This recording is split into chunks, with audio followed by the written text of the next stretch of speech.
First time books ನೋಡಿ ಇಷ್ಟೊಂದು ಖುಷಿ ಪಟ್ಟಿದ್ದು. ಎಲ್ಲರಿಗೂ ಇವತ್ತಿನ ದಿನದ ವ್ಲಾಗ್ಗೆ ಸ್ವಾಗತ. ಇವತ್ತು ನನ್ನ ಫ್ರೆಂಡ್ಗೆ 8 ಗಂಟೆಗೆ ಬರ್ತೀನಿ ಅಂತ ಹೇಳಿ 9 ಗಂಟೆ ತನಕ ವೇಟ್ ಮಾಡಿಸಿ ಹೋಗ್ತಾ ಇದ್ದೀನಿ. ಅದಕ್ಕೆ ಪಟ ಅಂತ ರೆಡಿಯಾಗಿ ಬಸ್ ಹತ್ಕೊಂಡು ಹೊರಟೆ. ಯಾರು ನನ್ನ ಫ್ರೆಂಡ್? ಇವಳೇ ನನ್ನ ಫ್ರೆಂಡ್ ಮೇಘ.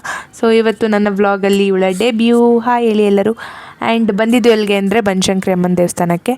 ಸೊ ಅಂದ್ಕೊಂಡಿದ್ದಷ್ಟು ರಶ್ ಇರಲಿಲ್ಲ, ಬಟ್ ಕ್ಯೂ ಇತ್ತು. ಆಮೇಲೆ ಆರಾಮಾಗಿ ದರ್ಶನ ಆಯಿತು. ಚೆನ್ನಾಗಿ ದರ್ಶನ ಎಲ್ಲ ಮುಗಿಸ್ಕೊಂಡು ಪ್ರಸಾದಕ್ಕೆ ಚಿತ್ರಾನ್ನ ಕೊಟ್ಟಿದ್ದರು, ಅದನ್ನು ಕೂಡ ತಿಂದ್ಕೊಂಡು ಒಂದು ಸ್ವಲ್ಪ ಹೊತ್ತಲ್ಲೇ ಇದ್ದು ಆಮೇಲೆ ಬುಕ್ ಸ್ಟೋರ್ಗೆ ಹೋಗಬೇಕು ಅಂತ ಹೇಳಿ ಬನಶಂಕರಿಯಿಂದ ಜಯನಗರಕ್ಕೆ ಬಂದ್ವಿ. ಮೆಟ್ರೋದಲ್ಲೇ ಬಂದ್ವಿ, ಹತ್ತಿರ ಆಗುತ್ತೆ ಅಂತ ಹೇಳಿ ಬಂದಿದ್ದೆ ಸ್ವಪ್ನ ಬುಕ್ ಸ್ಟೋರ್ಗೆ. ಸೊ ಬುಕ್ಸ್ ಅಂದರೆ ಹೆಕ್ಟಿಕ್, ಒಂಥರ ಯಪ್ಪ ಬುಕ್ಸ ಅನ್ನೋ ಇದರಲ್ಲಿ ಈ ಬುಕ್ಸ್ನ ನೋಡಿದಾಗ ತುಂಬಾ ಖುಷಿ ಆಯಿತು ಇವತ್ತು. ಆ್ಯಕ್ಚುಲಿ ಸಖತ್ ಪೀಸ್ಫುಲ್ಲಾಗಿತ್ತು. ಅಲ್ಲಿಂದ ಹೊರಟು ಬರೋದಕ್ಕೆ ಮನಸ್ಸೇ ಆಗ್ತಿರಲಿಲ್ಲ. ನಾನು ಯಾವ ಬುಕ್ಸ್ನ ತೊಗೊಂಡಿರ್ಬೋದು ಅಂತ ಗೆಸ್ ಮಾಡಿ ತಿಳಿಸಿ. ಆ್ಯಂಡ್ ಬುಕ್ಸ್ನೆಲ್ಲ ತೊಗೊಂಡು ಬಂದ್ವಿ. ಆ್ಯಂಡ್ ವರ್ಸ್ಟ್ ಕಾಂಬಿನೇಷನ್ ಏನು ಗೊತ್ತಾ? ಟ್ರಾಫಿಕ್ಕು ಪ್ಲಸ್ ಬಸ್ಸಲ್ಲಿ ಸೀಟ್ ಸಿಗದೆ ಇರೋದು.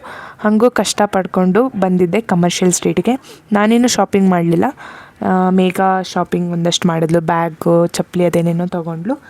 ಆ್ಯಂಡ್ ಅದಾದಮೇಲೆ ಹೊಟ್ಟೆ ಹಸುವಾಗ್ತಿತ್ತು, ಅದಕ್ಕೆ ಅಲ್ಲಿ ಮೀಲ್ಸ್ ಇರಲಿಲ್ಲ. ಹಾಗಾಗಿ ವೆಜ್ ಫ್ರೈಡ್ ರೈಸ್, ನೂಡಲ್ಸ್ ಅದನ್ನೇ ತಿಂದ್ಕೊಂಡು ಅದಾದಮೇಲೆ ಹೊರಟ್ವಿ, ಮನೆ ಕಡೆಗೆ ಬಂದ್ವಿ.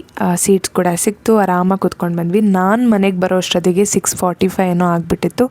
ಆ್ಯಕ್ಚುಲಿ ಸಿಕ್ಕಾಪಟ್ಟೆ ಟಯರ್ಡ್ ಆಗಿತ್ತು, ಕಾಲು ನೋವ್ತಿತ್ತು. ಬಟ್ ಸ್ಟಿಲ್ ಒಂದೇ ಒಂದು ಚಾಪ್ಟರ್ ಇದೆ ಅಂತ ಹೇಳಿ ಮುಗಿಸ್ಲೇಬೇಕು ಇವತ್ತು ಅಂತ ಕೂತ್ಕೊಂಡೆ. ಆ್ಯಂಡ್ ಫೈನಲಿ ಈ ಬುಕ್ನ ಮುಗಿಸ್ಬಿಟ್ಟೆ. ನಾಳೆಯಿಂದ ಹೊಸ ಬುಕ್ ಓದ್ತೀನಿ. ಬಾಯ್.